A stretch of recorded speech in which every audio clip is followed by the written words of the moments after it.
Saluton, kai bonvenon al nova eldono de legado el mia vercaro.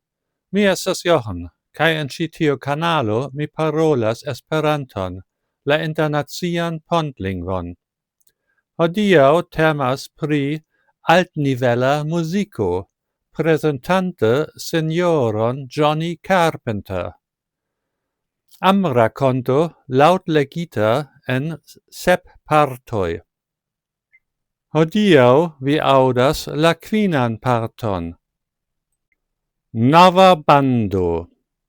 Estis jam tempo por la bando rejunigi sin, sed ĝi ne volis malaperi de la sceno sen kanto kaj sono. Post kiam ili diplomiĝos, la malnovaj bandanoj disiĝos al la 4 ventoj.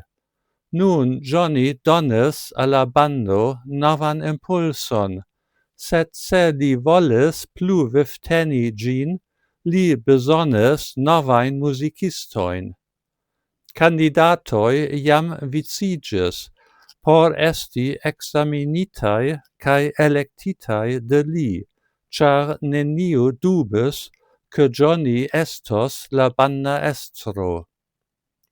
Post kiam Johnny rapide trovis esperigajn tamburiston, kontrabasiston kaj akompanantan gitariston, kaj sendis ilin en metilernadojn kun iliaj antaŭuloj, por ke ili povu adopti la repertuaron kaj kelkajn lertaĵojn, li daŭre serĉis ion novan. Unu afero estis akiri Marian kiel kantistinon kaj eble alian knabinon. Johnny ankaŭ volis firme establi la saksofon-sonon, kaj por fari tion li bezonis almenaŭ unu plian saksofoniston. Aliflanke, la bando devus esti ne tro granda.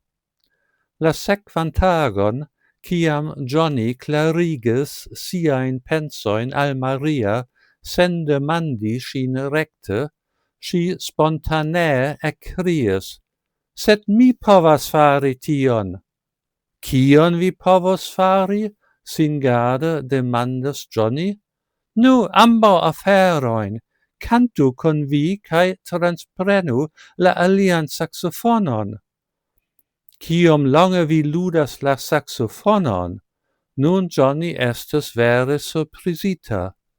"De kiam Hanso foriris, li ĉiam revis pri saksofono, kaj kiam li malaperis el mia vivo, mi volis ion por rememorigi min pri li. Tiel mi lernis la saksofonon. Sed kial vi tiom surpriziĝas? Vi eĉ ne konas min."